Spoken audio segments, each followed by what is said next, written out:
is all about. Dollar Green. The Dollar Green. That's the money glow right there. That's the money glow.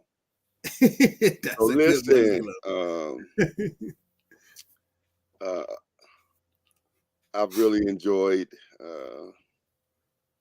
Financial Fridays. Me and Mark was talking about it today. We was riding together, and we was hungry and we was scared to go get something to eat. He was like, okay, that Financial Friday kicked in, and then we said we wasn't gonna go get nothing to eat, but then I ended up going anyway. But you know, it's working though. It's working, you know, and that's the important thing, right? That is Yeah. actually working, and I'm looking to try to be more aggressive with, you know, what happens with the money. Yeah. You know, the money that I am saving. You know, because we have saved a lot of money since we've been starting, and so being able to get to a place where, you know, we can actually see the money that we're saving. You know what I mean? Yeah. You know, having that account of wherever it goes, no matter how big or small it is. You know what I'm saying? Because Yeah. we're starting to see savings, and now, you know, we coupon mining it, and so Financial Friday has fulfilled its purpose. You know, Yes. because I have a different mindset about things. Now, the one thing I didn't appreciate, and I kind of wish that, you know, I would have pulled the trigger before Financial Friday, is, you know, I wanted to, you know, upgrade my vehicle, you know. But now I'm like, you know, no, I ain't gonna do that. We just gonna pay the other ones off. You know, let's pay the other ones off. Then once we get those paid off, then, you know, we'll see what's happening. But I'm gonna have an increase in financial cash flow coming in that's going to be able to sustain that. But I'm not going to take where we are now and take it out of there to make that happen. I'm gonna have to figure out how to bring in some more that's going to be over and above that I could be able to cover that. You know what I'm Yeah. saying? Yeah. What you're saying is perfect. Okay. That's all. That's all I ever ask of anybody. It's just Okay. once you start flowing, things align themselves. Okay. It's like when somebody say, "Hey, I can't go to church because I'm a sinner." Okay. Well, I'm not asking you to get saved. I'm not asking you to clean yourself up to get saved. I'm telling you, believe that you are saved and let God clean you up along the way. That's right. That's It's the right. same thing Financial Fridays. I'm not Yeah. asking people to be a millionaire minded and then become financially stable. Mm-hmm. I'm telling them if your mind if your mind is financially stable, you can hit the billionaire mindset. You can hit that number. Okay. Yeah. So yeah, it's the same thing. But it does And start. It starts with your daily choices, right? yeah, Being conscious or mindful of how you spend your money, where you put your money. You know, it starts with being conscious of that and being proactive when it comes to things that you desire, you know, or need. That you don't make everything an emergency. That you're looking down the line. You're being proactive. You're looking for the best deal. You're looking to see if there's some discounts or something out there, but you're not just going, you know, here everybody, just passing it out. You know what I mean? yes. Yeah. So it starts there. You know, when it comes to uh, financial freedom, because that's what we're after, right? We want financial freedom. You Yeah. know, and financial freedom gives you options to do other things, right? Tons of other things. Yeah. Yeah, because it is one thing to, you know, I don't know if that was you or did I hear that in the workshop, as far as your money dictating where you can go, Yeah. you know, and so I don't want my money to dictate where I could go. I want to go where I want to go, you Yeah. know, and have, you know, the financial freedom to do such, Yeah. you know. And that's where the mindset comes in. And that's what I'll be. If you say, hey, I want to go to Walt Disney World, but it costs too much. So I'm going to go to Great America. No, don't settle for Great America unless you want to go there. Okay. Put your mind together. Look what it costs to go to Disney World, and then make a target. Hey, I want to go to Disney World on this end. This is how it looks. This is how it looks financially. Well, this is how it looks economically. This is how it looks socially, right? How do I get there? When we eat, what time we doing? Like, you got to figure all this stuff out beforehand. I mean, and the Bible is real big. You plan before you go. You don't just get there and then hope for the best. No, let's have some things in place. Okay. You may not know if it's going to rain or not, but you should know if you got money to eat. Right. You may not know if you're going to get down there and the trolley is going to break, but you need to know that once you get down there, you guys can go back and forth to the hotel. Right. It's things that we can have in place that when we get down there and they're like, oh, can I go on this ride? Yes, you can. Oh, can I go here? No, we can't. Right. You already planned out what is going to happen. Mm-hmm. And that's the same thing about being financially savvy. You can go anywhere you want to if you understand how your money works. Okay. Yeah. Now listen, we got a couple of people tuned in there. I say Deacon Boone is with us tonight. What's going on, Deacon Boone? Yeah. We were just chopping it up a little bit, talking about money matters and, you know, how important it is to be able to have the financial freedom to do whatever you want to do. Aria is tuned in tonight with us. How you doing, Aria, my sister? Yeah, and so being able to get to a place where we understand the importance of planning and the importance of being conscious of money coming in and money going out, and, you know, disciplining ourselves so that we can, you know, I like the way my friend said, he said, got to stack that paper, you know. I'm doing good. Deacon Boone said, how you doing? I'm doing good. How you doing, James? I can't complain right now, but give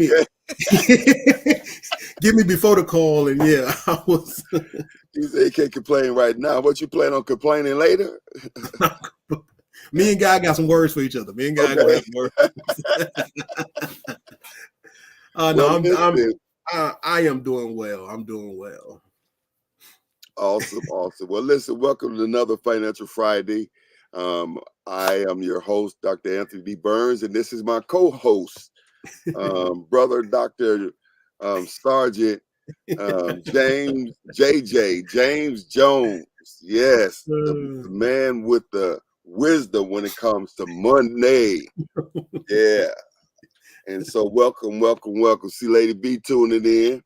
And Lou, what you going, Lou? How I do? Lou says, speaking of Disney World, if you plan in advance, you can write off some expenses if you have some business meetings. All right. so that's a good word. Lady B and I, we need to go up that way. We have a free, well, it ain't free, but it's a prepaid hotel stay in Orlando. And we was at this resort there with some friends of ours. We took vacation together. We enjoyed the resort so much. We prepaid to, you know, go back. They gave, you know, this unbelievable deal, like $99 for the week or something like that. But you know, we haven't went back, and so it's about to expire. So I'm gonna have to go. So that'll be a good deal that we go, and then we'll have some business meetings while we're there. Well, listen, let's go ahead and get going for tonight. And Lou say he's good. Lady B says she found us. And so let's go ahead and get started with our lesson tonight. First of all, we had an awesome time in our workshop, our entrepreneur workshop on last week. Oh my goodness, it was incredible. It was an incredible workshop. The information was just over the top, and I've had comments from people who have already started using the information. And I tell you, I'm looking forward to this next one coming up on the 24th, because it's talking about business credit. And so we're going to be looking at some practical ways that you can begin to build business credit, so that, you know, a lot of times what people do, if they're not careful, if they commingle their funds, you know, you're financing your business venture, you know, out of your personal finances or your family finances. But if you can begin to build business credit, then you can begin to tap into another source of funds to do business, long as you don't abuse the funds. You know what I mean? What's going on, Minister Rodney? Rodney Piper's tuned in to us this evening. Good to see you, my brother. I miss you Sunday, but it's good to see you. So this week is going to be an incredible week. We are coming to a crescendo. I just thought I'd put that out there. Our 90 days challenge ends on tomorrow. Yes. And we're starting a new series on Sunday called Above Only. Above Only. And you don't want to miss this series. I'm targeting 5 weeks, and then we're going to begin to deal with culture. But Above Only, I'm really excited about that.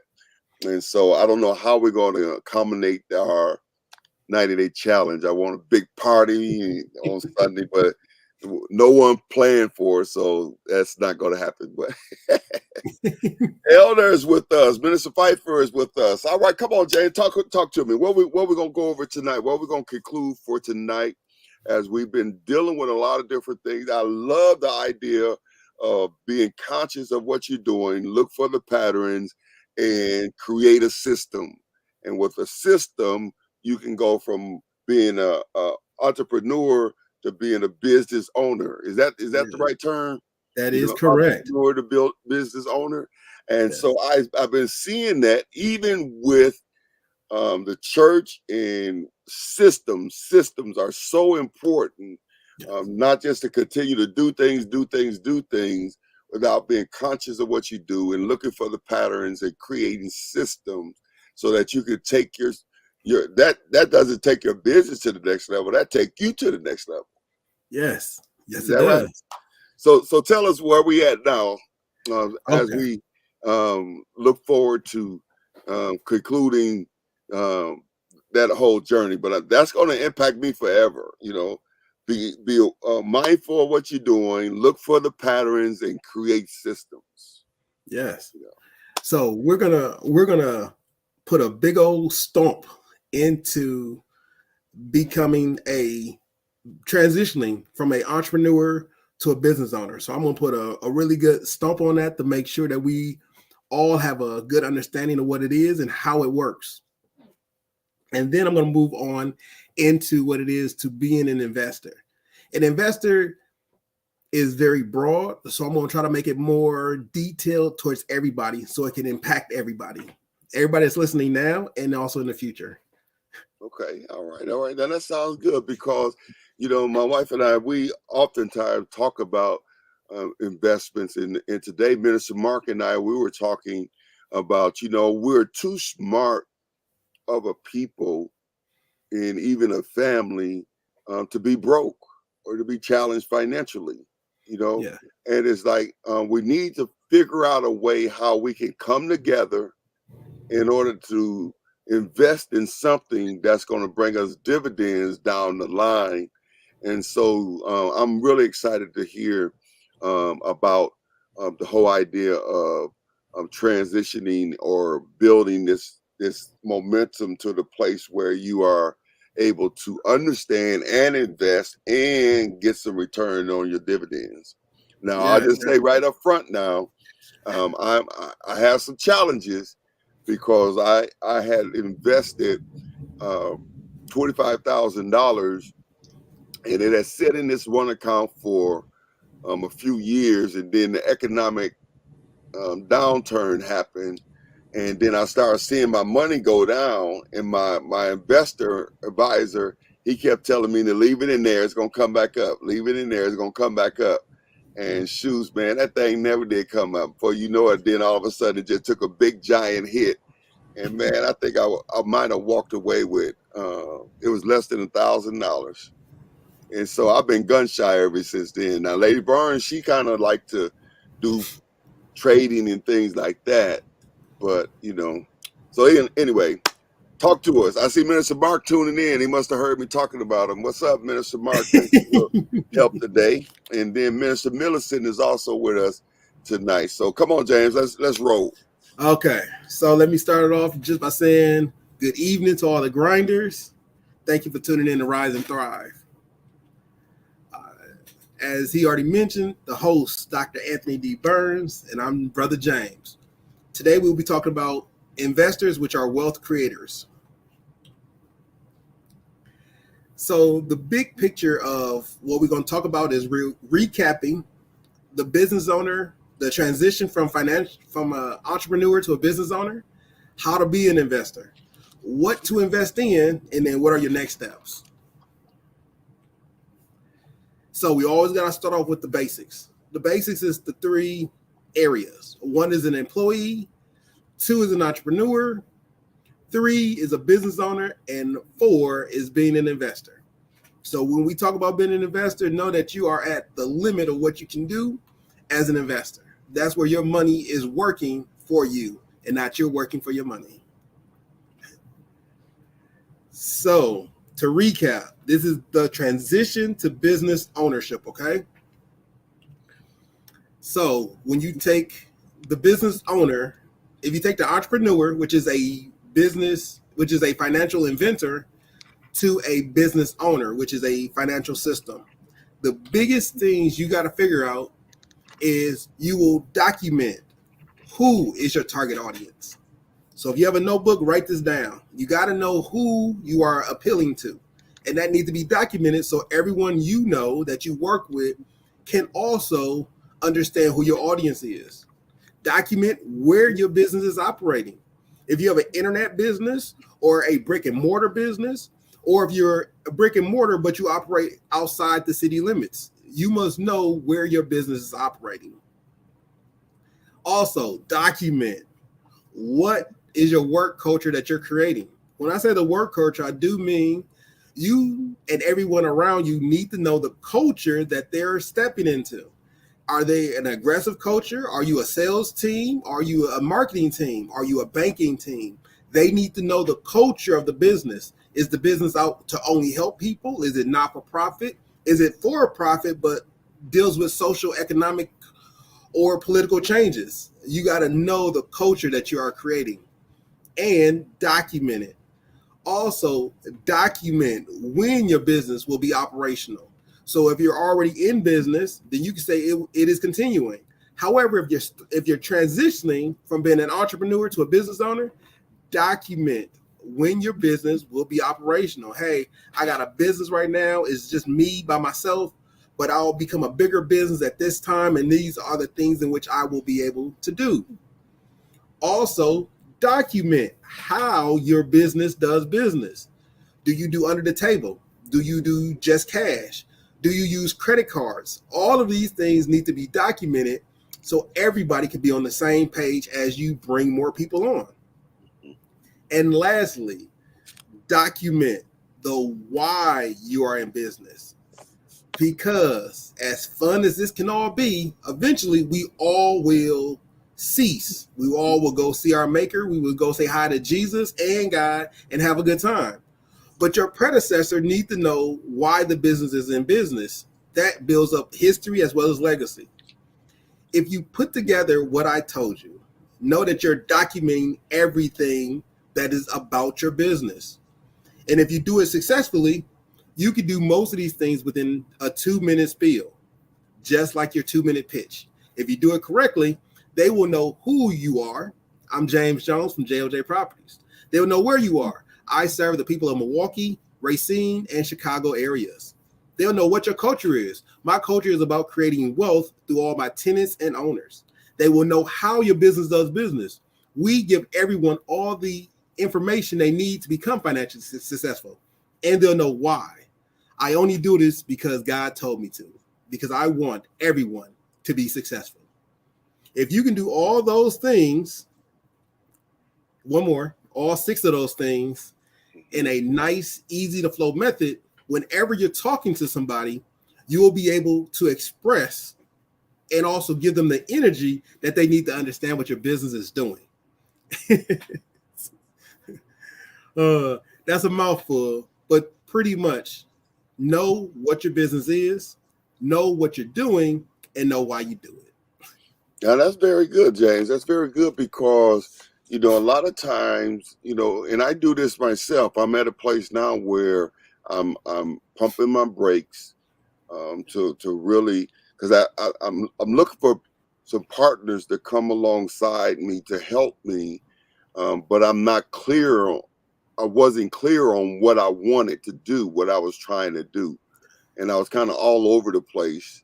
And so lately, especially after the workshop, after the entrepreneur workshop, and we talked about business plans, I began to realize how important it is for me to sit down and be clear about who, you know, these things you just said here, who my target audience is going to be, you know, where I'm going to be operating, you know, what's the culture that I want to create, and when will my business be operational, and how the business does business, and why am I in business. And so I think a lot of times we put the horse before the cart, and that we're trying to do business and we're stumbling over ourselves because we have not taken the time to really define what it is that we're doing. So that is a mouthful, but that is very good and very necessary, you know, because me, I'm a visionary, so I can see something and just start going for it. But oftentimes it's a hit and miss because I'll get to a certain place and then it'll bog down because there are some things that should have been thought through prior to. And so now I'm trying to do things on the fly. So that was good. That's good. That's good. Yeah. Brother Lewis said, he says, yes, that's important when you are talking to bankers and financial institutions, having your business pitch ready. And so he says that's very important during that time. And so that is very, very true, isn't it? That you need to have that ready when you're talking to bankers and financial institutions. Yeah, but you also need to have it ready when you're talking to just you and me. Mm-hmm. By the pitch I just gave everyone, right? You know who I am, you know why I'm in business, you know where I operate, you know what I'm doing, you know the culture I'm trying to create. So if you wanted to get hired at JLJ Properties, you already know what's expected because it's already put out there. Okay. We never know when we're going to meet the next potential employee. Because as you transition from being a entrepreneur to being a business owner, you may not pick up employees on the traditional way, where putting an ad out in the paper and then soliciting somebody and they come in and you do an interview. As a entrepreneur, you may see somebody who works the cashiers really good at your bank, at your local bank.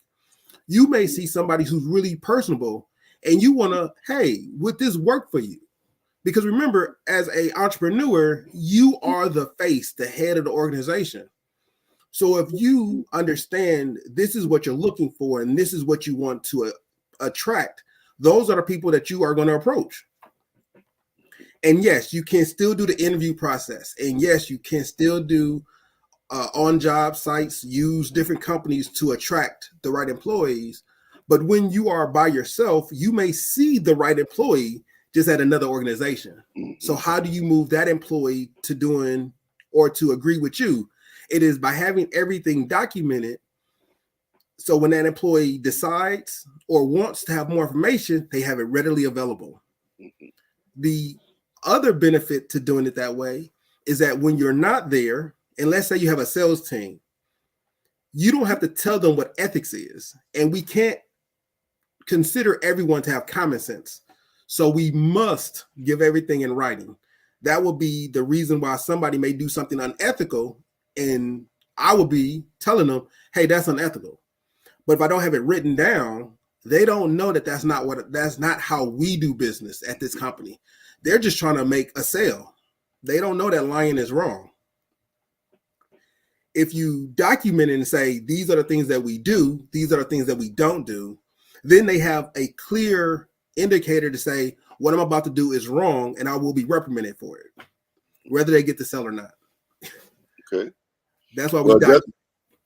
Just in the slide that we have in front of us, you say document 6 times, you know, and so documentation is very important, right? Yes. It's very important. And again, I had those challenges even pastoring the church because, you know, I don't have challenges with people doing things that's unethical, but I do have challenges with people doing things in ways that I don't approve. It may be the way they do it, but it's not the way I want it done. And then the challenge is there's no document, to hold them accountable to. You understand what I mean? Yeah. And so we're at that place now where we have to go and create, documentation to help guide people, because they're not doing it because they're malicious, that they just trying to, undermine me or nothing like that. You know what I'm saying? They're doing it because they don't have anything to go off of. Yeah. And so documentation is very important. And I do get that. Document. Yeah, I got it. You hear that, Burns? Document. Because remember, when you're not there and someone else is leading it, how do they know what your intentions are? Document. Or they can just read the document. Pastor Burns told me to tell them that if they do these, they must do this also. How do you know what they told them that? We gave them a document and they read off the document. Right. Did she ad-lib it? No, she read off the document. This is what we teach here at Jericho. And by everyone having the same piece of paper, whether some people are more charismatic than others, we're still reading the same document. So everybody is in line to the vision. It's like, what's the vision of the church? What's the mission of the church? How do we reach people? All these things are documented. So even though somebody may be more gifted in that area, we all are doing the same thing. Yeah. Yeah. And I think that, that's important even in our personal lives as well, because a lot of times we take people for granted. You know what I mean? And a lot of times we think they should know, and they don't. And one of the things you said, Minister Simone says a lot. She says common sense is not common. Yeah. And so a lot of times we think people should know certain things, but they don't. And even when you go to the different places to do business, or when you look at what your own business is, when we don't have that document, we really kind of shoot off of the hip. You know what I mean? Yeah. We got ad-lib, when somebody asks us those questions. And so being able to have that,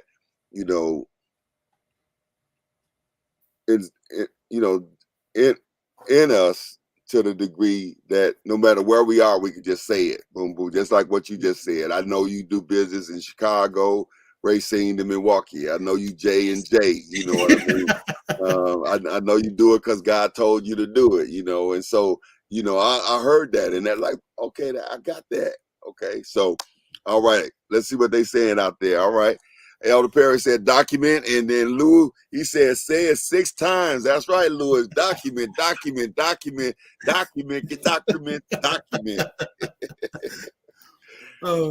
Mr. J, let's keep on Cadillacing. Okay. Now remember, a document is also a contract too, so that's why we have contracts out here. So okay. no one is blindsided. Now, one of the bigger things about being an entrepreneur to being a business owner is stabilization. So as an entrepreneur, you're more risky. You're going out there, you're making all these deals happen. As a business owner, you're stabilizing the funding that's coming in. That means you now have an idea or a good plan on how my funds are coming in. As a entrepreneur, you're making deals. So you're talking to tons of people any your kind of way to get things done and to get that deals made. As a business owner, you have a stabilized employee relations. Hey, if you become my contractor, this is how we do things. This is what you can expect. This is what you get. As a customer, also you stabilize customer interaction. Hey, if you do business with me, this is what you can expect. This is what you can get. That way it becomes more universal to everybody. And now instead of the entrepreneur giving ones and twosies here or liking this person and giving a favor here, the business owner gives everybody the same set of accomplishments, deeds, and rewards, because that's what we do. We stabilize all of these things to become one, more so people can replicate what we're doing, and two, so others can reproduce what we're doing. So we always want to be in the process of stabilizing so we can replicate and reproduce. All right. As an entrepreneur, you're always making a bunch of deals. In making those deals, you got different vendor responses. So one vendor may pay you 30, 60, 90. Another vendor may pay you in 10. By being a business owner, you stabilize that to better suit you. You may not do 30, 60, 90 payouts. You may do only 30 and 10 day and 30-day payouts. I'm sorry if I'm losing anybody. But vendors pay in 30 days, 60 days, or 90 days increments. Some vendors pay in 10-day increments. Some vendors pay in 10-day or 30-day increments. When you stabilize as a business owner, you stabilize how they pay you and when they pay you. So you can become more, because when you stabilize how somebody will pay you or when somebody will pay you, you have a better idea of stabilizing your funding, so you can get more money down the road. So everything that an entrepreneur does, the business owner is doing, but he's stabilizing so much more of that, because that's how you mitigate risk. That's how you mitigate a lot of the ups and downs of the financial cycle, no matter what company you're in. Okay. Now that's very good. That's very good. And in that same way, I'm just going, I'm just going to say it, stabilize.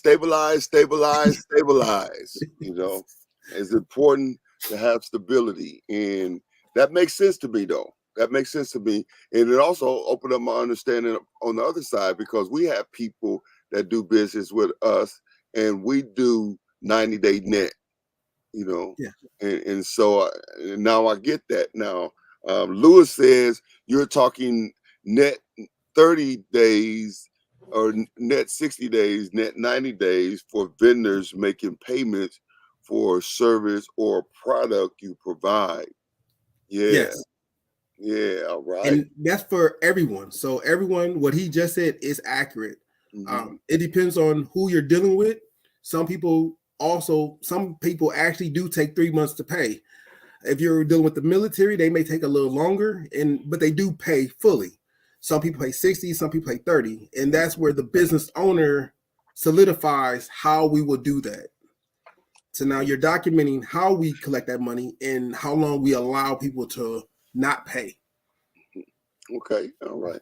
Now we said we're gonna have Lou on the show. We should click him in right now. Let's click him in right now. I'm like, come on, Lou. Lou. Okay, so this is all part of the financial system. Yes. Okay, and so the financial system is not just one facet, it's many facets to a financial system. Yes. Okay, and the benefit of a financial system is that it helps you, one, as you talked about, it creates parameters for you so that you can know where to operate within, going back to documentation, document, but then the other thing it does is it helps you to understand how to do business with others. Yes.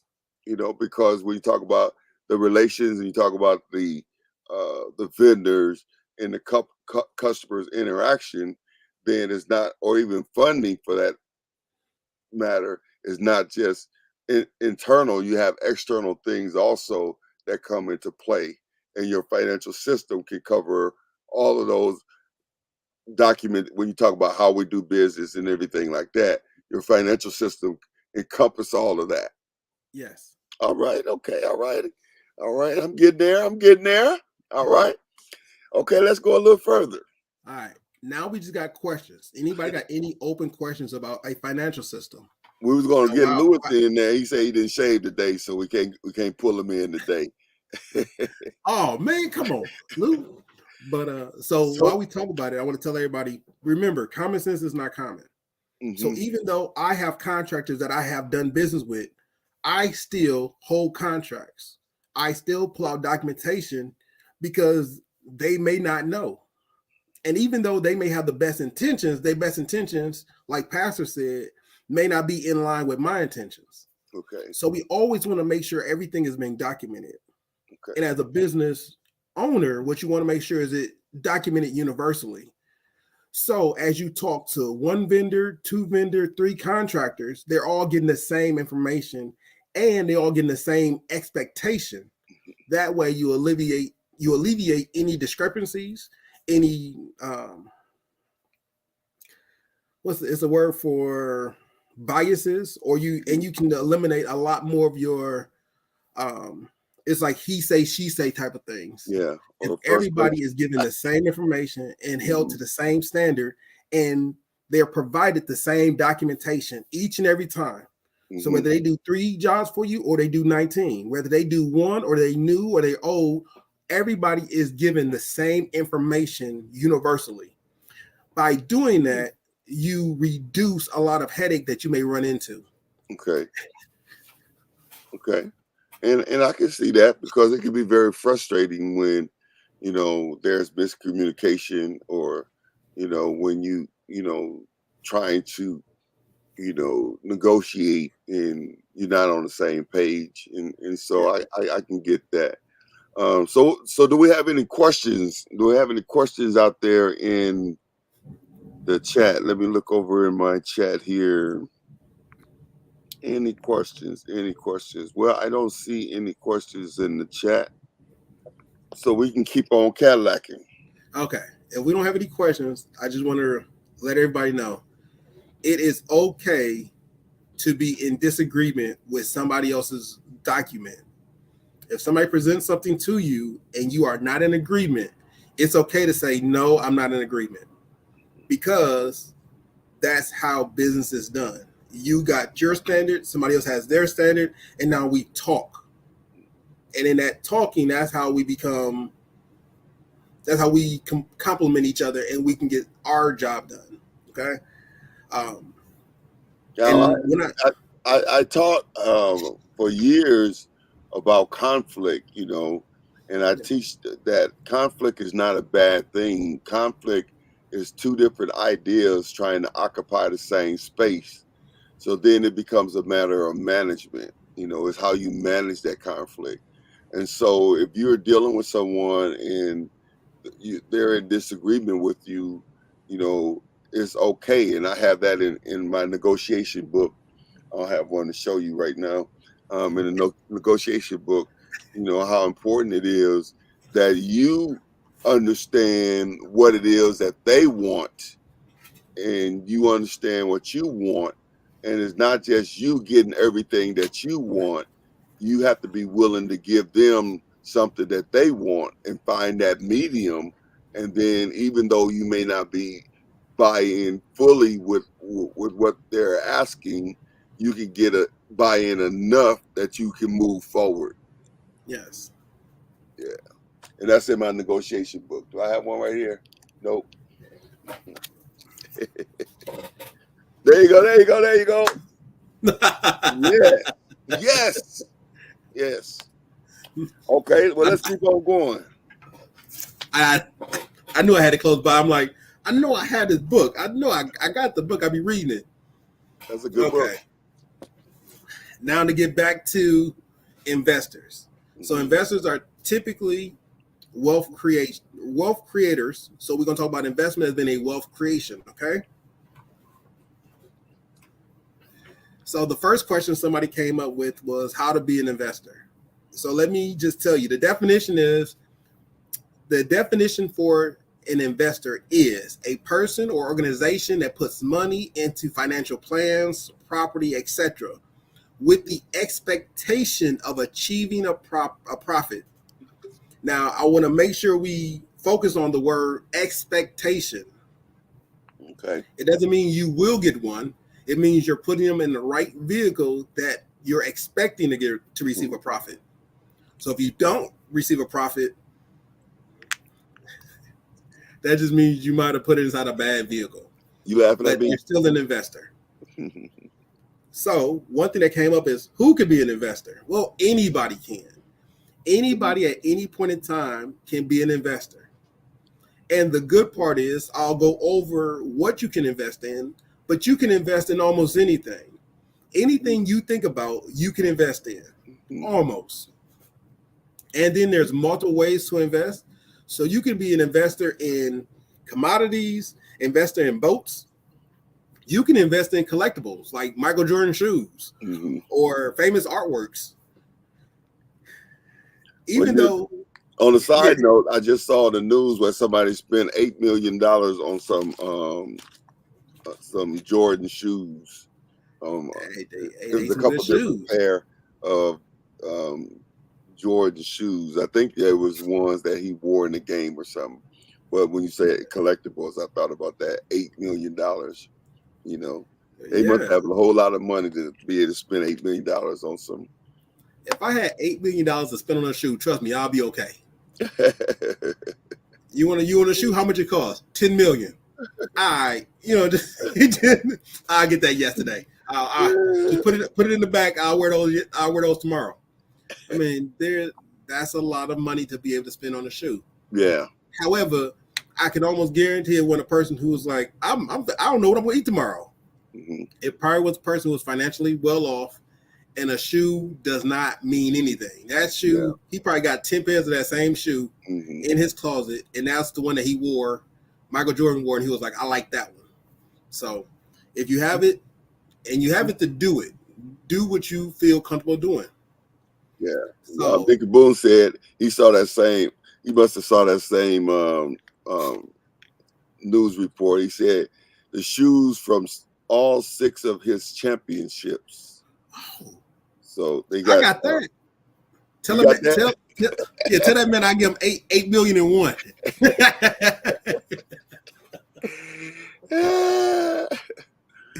All right. This good stuff. So, investing. Yes. So to be an investor, anybody can be an investor. You can invest in almost anything. You can invest multiple different ways. The biggest things that you got to do is find the right financial product, find the right group, or find the right person. You can even find the right idea. Okay. When I say find the right idea, look at McDonald's. Somebody found the right idea. Right. He didn't do it himself. The McDonald's was already open. He listened to the idea and he created a whole franchise off of an idea. You could find the right person. Look at Mark Zuckerberg, the youngest billionaire ever. He had the right person who loves technology, kind of in his apartment, and created this global pandemic. Now remember, when it first happened, when Facebook first came out, it was just for college people. Then it was like semi-high schoolers, and then boom, it was like a switch, and then it went everywhere. They found the right person to invest in. If you talk about the right group, look at Google. Did anybody think 20 years ago that we'll say Google it and like that will be an actual term? Right. Think about how big Google is now. Or you got to find the right financial product. If anybody's thought about Amazon as being the right financial product, when Amazon first started, Amazon was for college books. That's how they got their niche. They just did college books. And then they said, you know what, we can do more than books. How about PDFs? How about cars and tires? And then you fast forward 30 years later, and what can you not buy on Amazon? Amazon is a connecting source. Amazon sells very little. They sell very little of their own product, but they connect you to a world that they already started back when they were selling college books. When they were selling college books, they were making all their connections. They was making all their networking. When they got that solidified in how they was going to do it, just how they was going to do it, then they branched off. And now you have anybody and everybody being able to sell, with Amazon having having an award-winning transportation, understanding, customer service, business. When you find the right things and you put them in the right area, you can invest and be well on your way. Right. Oh, that's good. That's good. That's very good. Those are some great examples as well, because hindsight is 20/20, as they say. But when you think about any of those things you mentioned, people who got in on it at that ground level, they they straight right now. Yeah. Lady B says, how do you know the best stocks to invest in or purchase?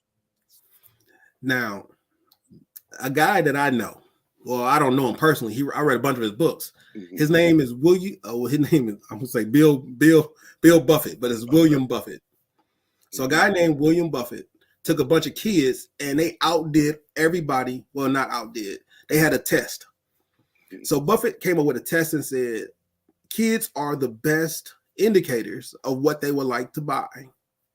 So they took some kids and they placed them against kids that actually went to school, college kids. The kids beat out the college students. And the reason why is because kids invest in things that they use. Mm-hmm. So if you go to Walmart every day and you eat at all the stuff that you get out of Walmart, and that's your grocery shopping, that's your clothes, that's your shoes, that's your tire repair shop, that's your hunting gear, that's your basketball, that's where you get all your beauty products. Guess what may be a good place to invest in? Walmart. Let's say you drink Monster energy drinks. I know a guy. This guy drinks about 5 Monster energy drinks in a day. And I'm talking about, this is half the day. This is 4 hours. He's drinking about 5 Monster energy drinks. If he was thinking about investing, what would be something for him? Monster. Mm-hmm. The biggest thing that I want to tell people is that you can look at a bunch of statistics and invest mechanically. Or you can look at where are you currently, and you can invest in that.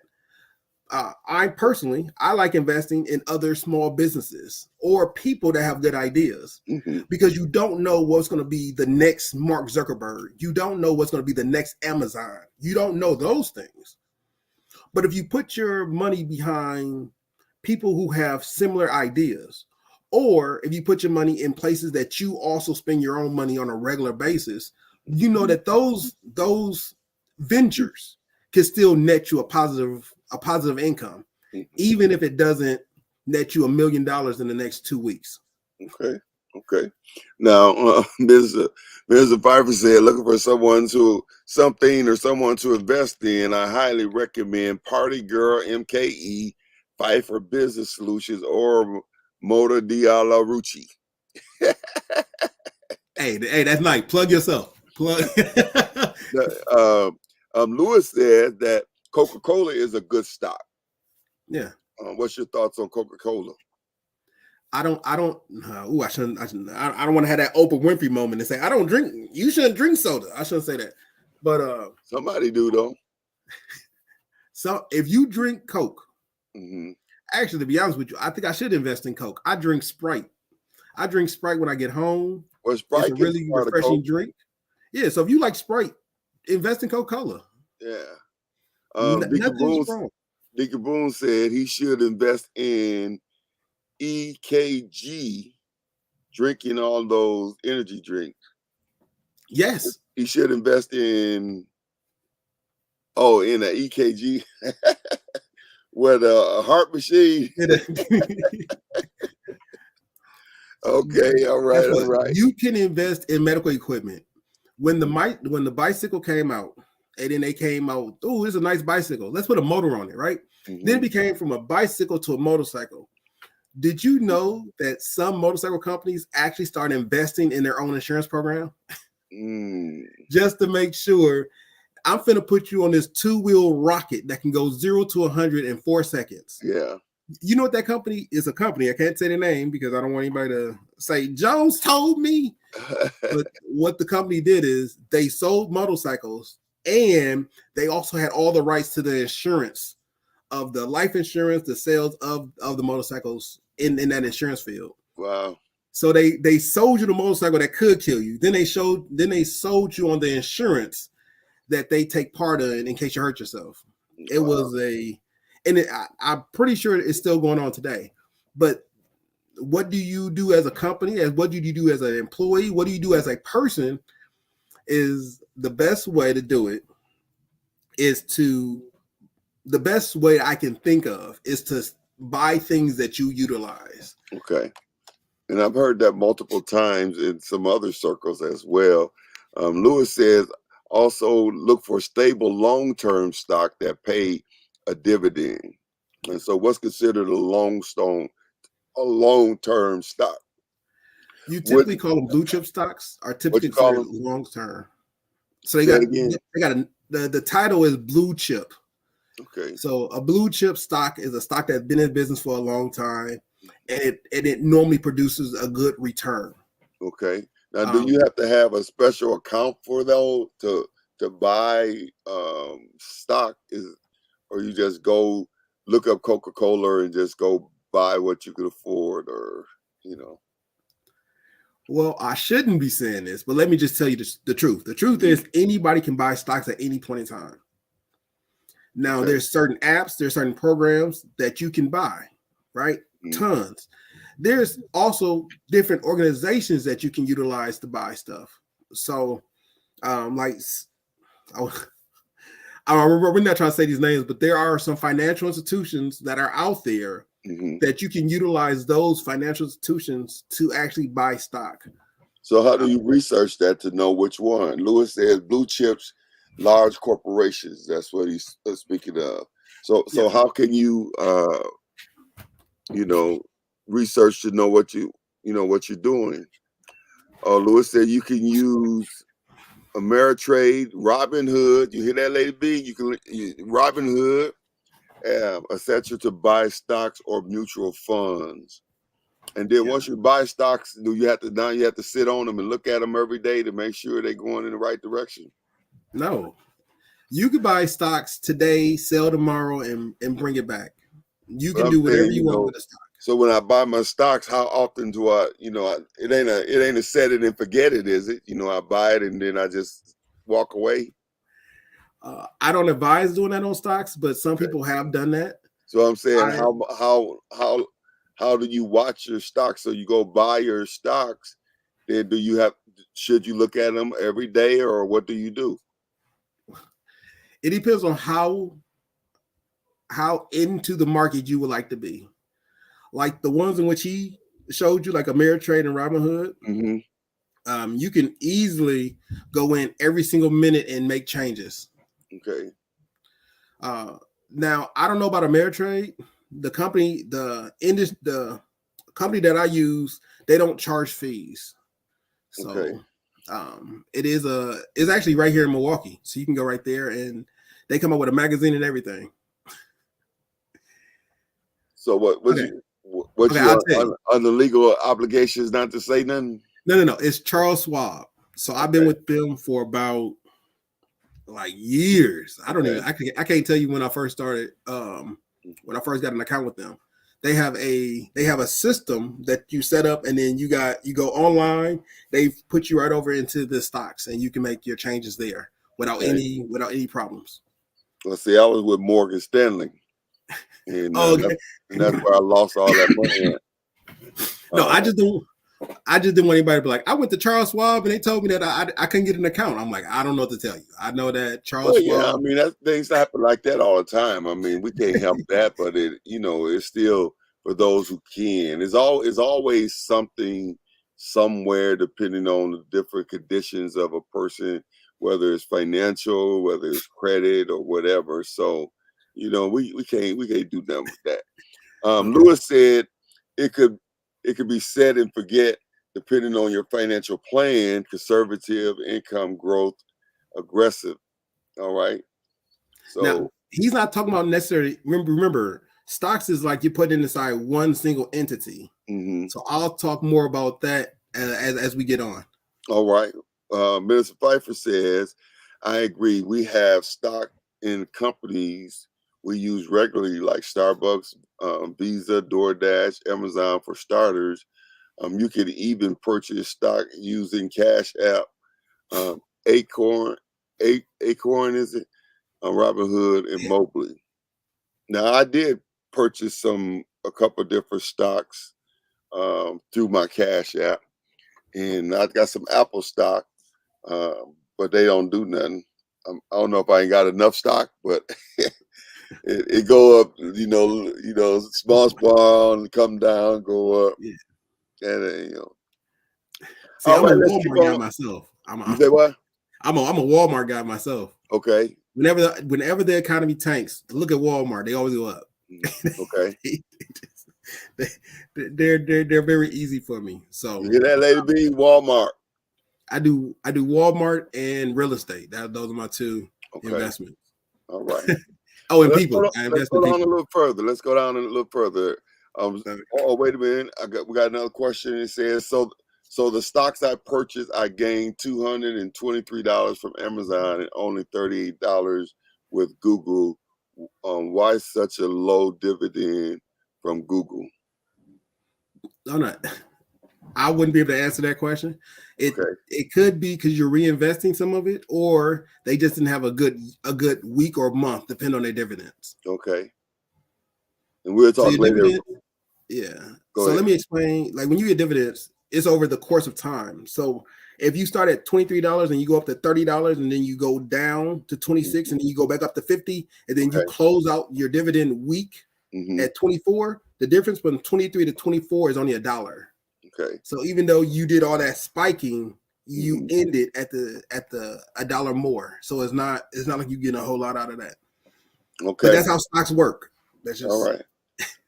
All right. Well, let's keep on Cadillac. And she coming for me now. She said that I should invest in Amazon because she know I'd spend a lot of money with Amazon.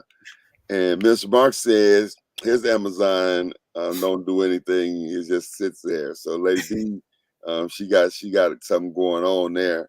Lewis said depends on the dividend yield percentage and how much you have invested in Google and Amazon. So he says, Lady B, it depends on the dividend yield percentage and how much you have invested in Google and Amazon.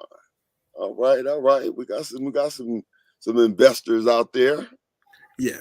All right. So we talk about Wealth Creator. Yes. That's gonna be my new shirt. It's gonna say Wealth Creator. All right. Also, like James said, you could be reinvesting your dividends to buy more stock.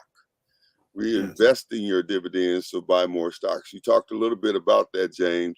What else can you say concerning that? So when people are trying to get their dividends back, it depends on what you select. So you could select that a portion of your dividend check goes back into buying more stock at that same company. So Lewis and I are in tandem when we talk about that.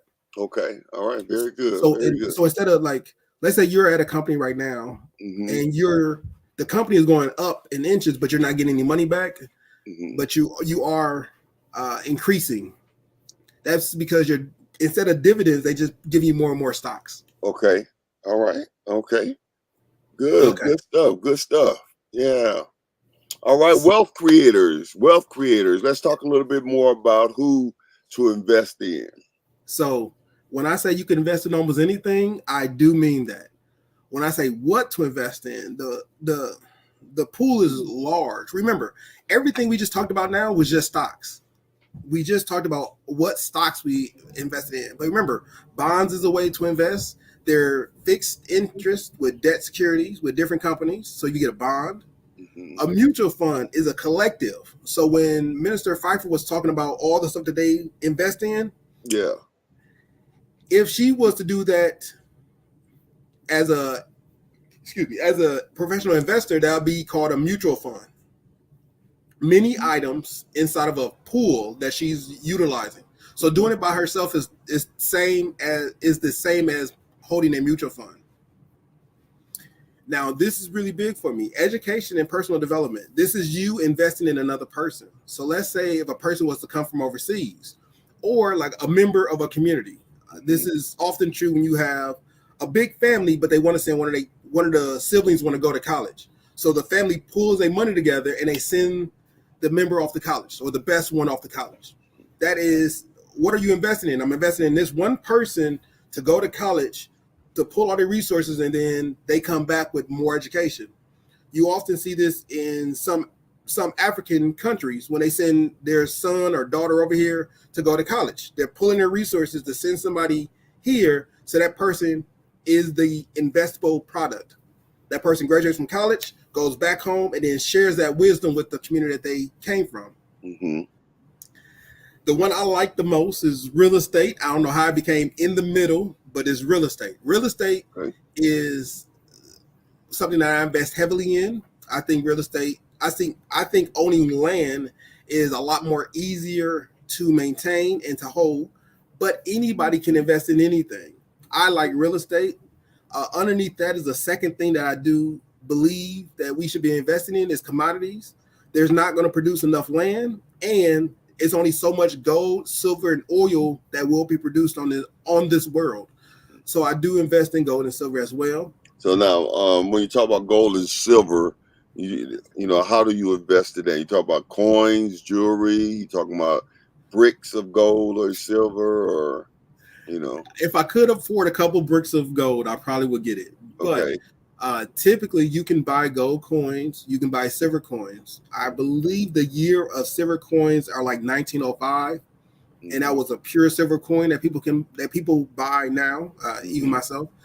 Gold is around the same year, so it's just gold coins. You get your money together, and then you buy gold coins. Have you ever seen the movie John Wick?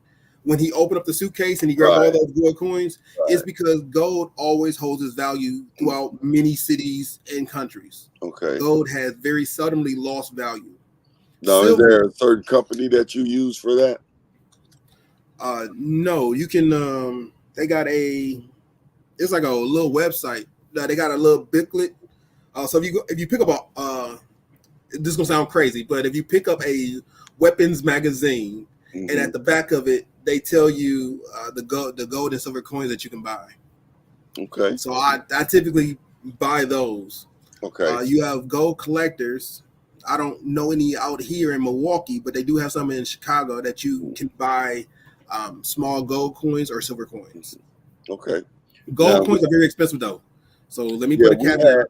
We had some gold and mostly silver coins, and we end up cashing them in for the church. We end up giving them over there. But anyway. So as a start, silver is very economical for a lot of people. Gold is a little bit more, not a little bit. Gold is a lot more expensive than silver. So if you was to do it, I also get a mixture of gold and silver. But a lot of people are already started in stocks. So let's not. You can invest in gold and silver. You can invest in stocks. All of these things are easy for everybody to access. Okay, I don't want to get anybody confused as to what to do. Then you have cryptocurrency. This had a big old phenomenon. It had a fad that it was high and then it was low. It's digital currency. It's the cryptocurrency. So Bitcoin, BTC or something like that currency. So with crypto, you have to have a digital wallet, right? I'm not entirely sure about cryptocurrency, and the reason for that is because it never hit the threshold of being actual currency, and when it first came out, it was always an investment item. So I just kind of stayed away from cryptocurrency. So I don't know a whole lot about that. All right. Okay. Hey, Lou, do you know anything about digital? I was at a conference and they talked about digital, and I said I was going to buy me a digital wallet because if there was going to be a wealth transfer, I wouldn't even have nowhere to put it. You know. Hey, have it. I say if that's what you need, have one available. Yeah, that's what I'm talking about. Okay, what about certificates of deposits? The next one is certificates, CDs. So CDs are the lowest risk investments. They typically do net you a positive return. It is the lowest risk, so it is the lowest reward out of all the ones that you see there.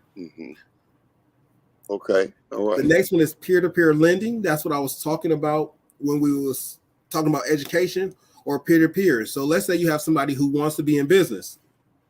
So I'm going to use Minister Pfeiffer again. When she said, hey, you want to invest money, you can invest in this, right? And she named her companies.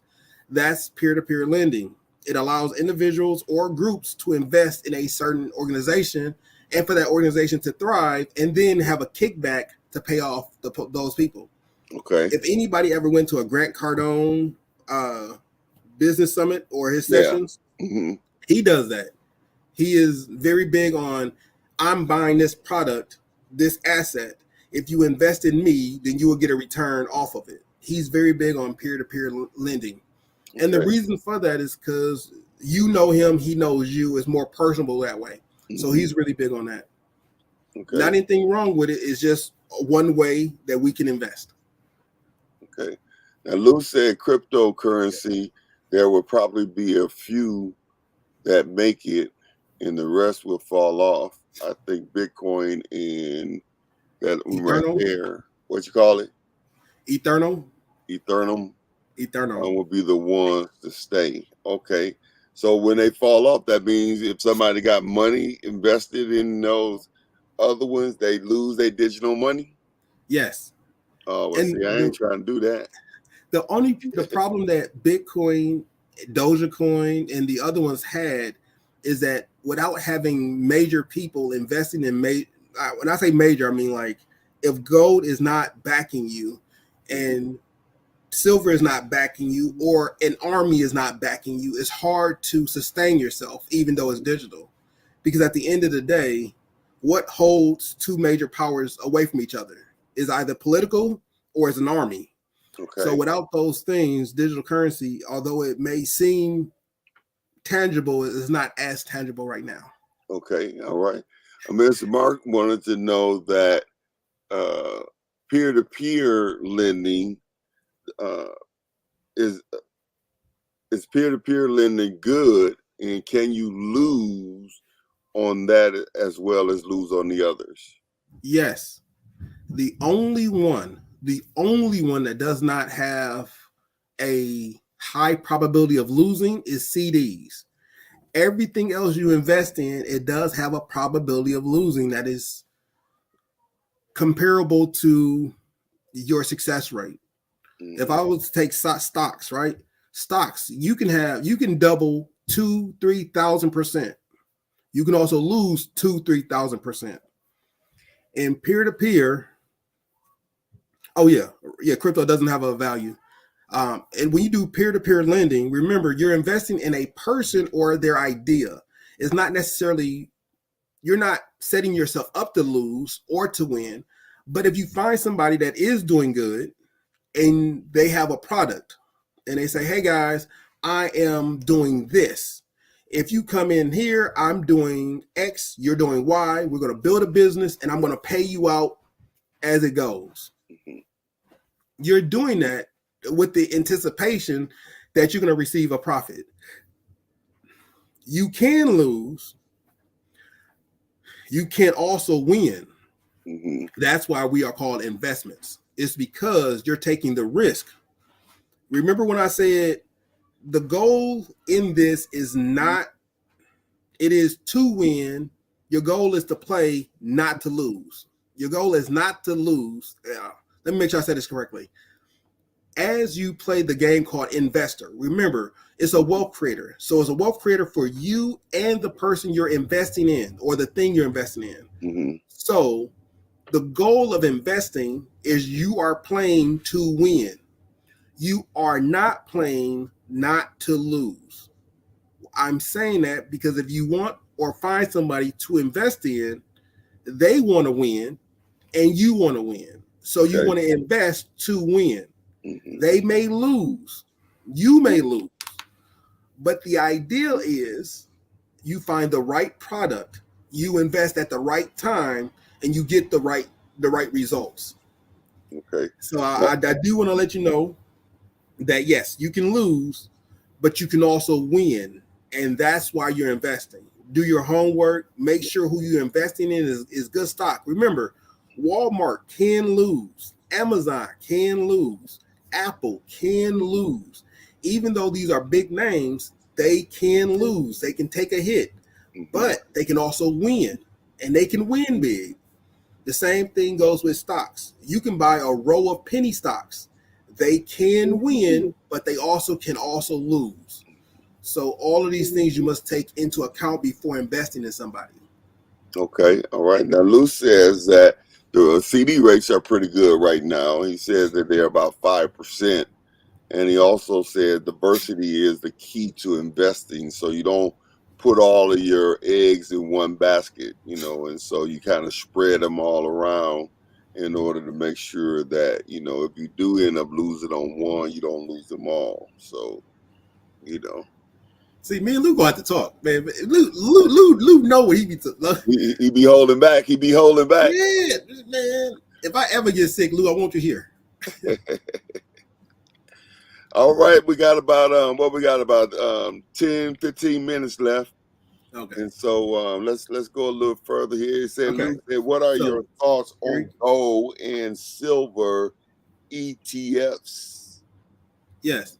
So your 401k is what every employee does, and it's offered. Now, did you see the question there? You said what now? You see the question? Oh, okay. So gold and silver, I'm already investing in gold and silver. So the things I invest in is stocks, real estate, commodities, and peer-to-peer lending. Those are all the things in which I am utilizing. So what is exchange? What is ETFs?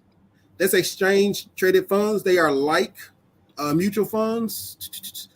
They exchange stocks for individual stocks. They often diversify and can track various sectors. So if you go into a different sector, that's a mutual fund for that sector, apparently. Okay. All right. So if you just in electronics, then it'd be the exchange traded funds, similar to mutual funds, but they trade on stock exchanges like individual stocks. So he's asking, is it hard gold or in silver or yes? You say that's exchange. Gotcha. What is ETFs? No, I'm gonna tell. When it comes to real estate, I buy and invest in actual real estate. I do not invest in real estate notes. Some people can, but I don't invest in real estate notes. When it comes to gold and silver, I invest in actual gold and actual silver. I do not invest in gold notes or gold silver. And tell me again, what's an ETF? ETS is the exchange traded funds. Okay. So gold has a note attached to gold. Silver has a note attached to silver. Property has a note attached to property. The problem that you find, I shouldn't say the problem because some people are making money off of it or trying to make money.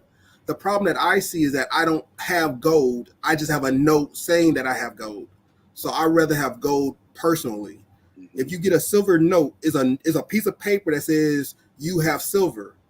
But if anything bad happens, you can exchange that note in. So I'd rather just have the silver with me. Okay. All right. So if you go to the US dollar used to be a note. It's now fiat currency, but it used to be a note. It's now what? So the US dollar used to be backed by gold. It used to be a gold note. The dollar was a gold note. It's not anymore. It's now fiat currency. So it's not backed by the dollar. It's backed by production. What? Yeah. So that's why I invest in actual gold and actual silver and actual property. So the US dollar is not backed by gold and silver anymore? You said what now? Are you saying the US dollar is not backed by gold and silver anymore? Yeah. So the US dollar is backed by our production. It's not backed by the gold that we have or the gold we keep up with. Is that the gross product something or what? Correct. Yep. Our domestic gross product. GPA. What is it? GP what? Is our gross domestic product. I think it's the index, gross domestic product index. And then that tells us how much money the US dollar is worth based on that productivity. Wow, I did not know that. So that's why I keep hard gold and hard silver. Okay, all right. Lou said I would agree with buying hard gold and silver instead of gold and silver ETFs. So the ETF is gold and silver notes is what you're talking about. Yeah. Is that what an ETF? Okay. No. So when you go to stocks, you can go to a stock and you can exchange golden notes. So they're notes for gold. Okay. Some people, I think somebody said, what are the problems with golden notes? The gold, having a note for gold, if the system was to go down, you don't have the gold and you don't have the silver. So that was my only issue with a golden note or a silver note. It's not the fact that it does or doesn't work. It do or do not work. It's the fact that if the system was to crash, your gold note, your silver note doesn't work. The actual gold will work, actual silver will work. It's like owning a real estate note. You can own a real estate note, but the problem you have with a real estate note is that you can't get the benefits of actually owning a property. It's just a note. Okay. If you own the property, you can utilize all the tax benefits of owning real estate. Wow.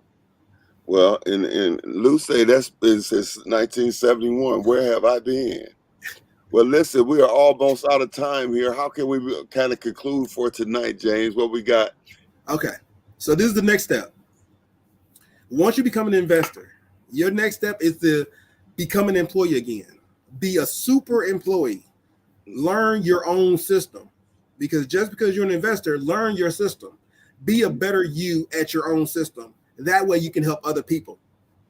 Your next step, if you become an entrepreneur, be the best. Be the king of entrepreneurs. Understand that as a king, you rule over your empire successfully. You are taking all the risks to make sure your empire sustains itself and it can grow forward to the next generation. Mm-hmm. If your next step is to go from an investor back down to a business owner, guess what? Be the best business owner. Multiply, quadruple. Make sure you are putting what you know into the next generation and those around you. And that is the next step. Okay. All right. Well, listen, we have about 2 minutes left here. And so it's been very, very, very educational. And you haven't convinced me to get out there on them stocks and investments yet. But I do get what you're saying there. And you just have to be careful. And, you have to educate yourself on, what's what. And like Lou was saying, diversity is very important. So I do get it. And I don't know what it is that, as far as the entry level for a person, if somebody who's listening is, they say, well, I want to get involved in investing. How do you get involved from an entry level? Entry level person, my advice to the entry level person, either get involved in something that you can see, get involved with something that you touch, or get involved with something that you use. Now, over the course of this chat, we have different options that everyone can take in order just to get started, like Akram, Ameritrade, Charles Schwab, the other bank institutions. Robinhood was a big one. It was very prevalent. You can utilize those to get yourself started at how do I trade stocks? Can I get myself in? How do I get started? Remember, once you get started, you don't have to just use Robinhood. You could use Robinhood for one, Ameritrade for another, come back and do Charles Schwab, do Chase, and now you have multiple entities all vying to get your information and also to push you forward. Okay. But my suggestion is not to go in and say, I'm gonna make $1 million in one day.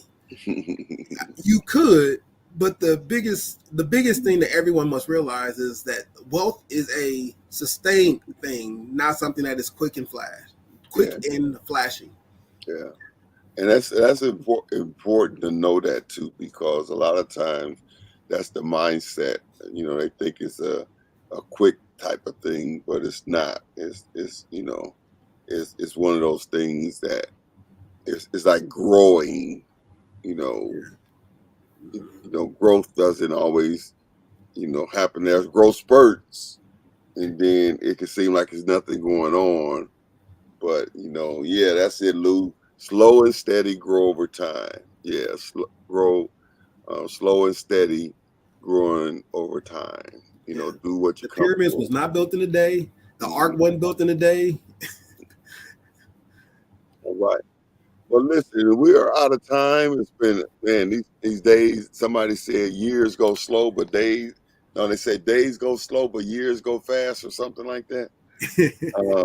Listen, we're out of time again today, and we pray you've been getting some nuggets and that you're placing those things into action into your life, and that you're making those adjustments. As we said throughout this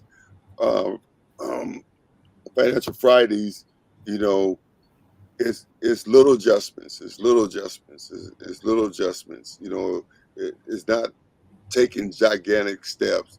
It's little adjustments. And so if you know, you learn what you learn, and then you make little adjustments. You learn what you learn, Amen. and you make little adjustments, and you just keep on doing that. And before you know it, you'll be where you never thought you would be. All right.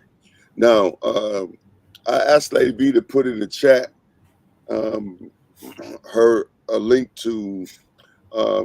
We have been talking about the grind shirts, for the shirts for the grinders, and so she finally got, not finally as in, you know, but she did get her software, her computer thing resolved, and she has them now available.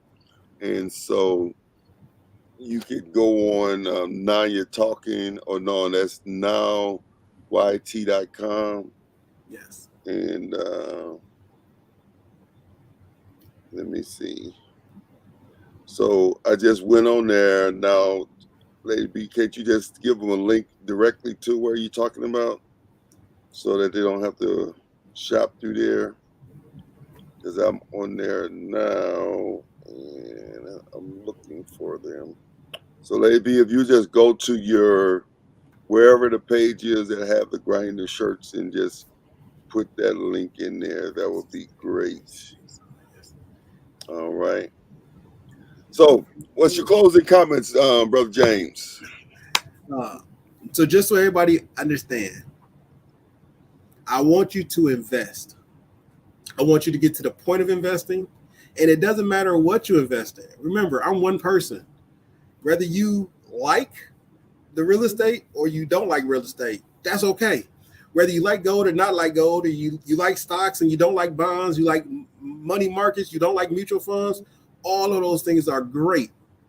The key word to use is that you have to grind it out. You got to know what you're doing. Mm-hmm. And if you don't know, go slow. Because whether you're investing in a company that you know or a company that you don't know, anything can happen throughout life. So I want you to know that don't take my only opinion. Follow your heart, your vision, and do what you have been called to do. All right. That's a good word. All right, but listen, we're out of time. Thank you all for tuning in. Lady B say that the word is grind. And so when you go to the page, and okay, so she's got some things going there. But listen, we are out of time. Thank you all again for tuning in to another Financial Friday. I thank James for his hard work, his research, and his knowledge when it comes to the Monday.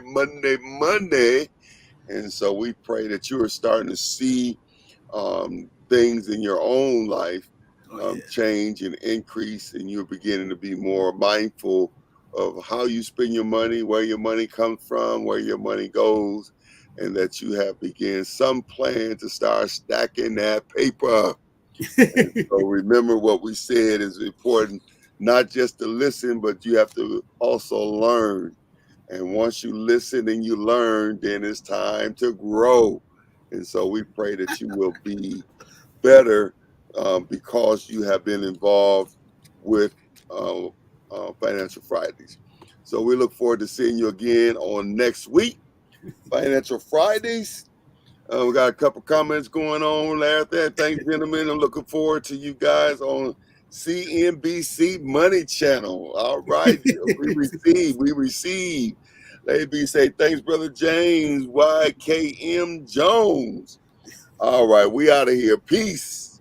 Be intentional and live on purpose. God bless you.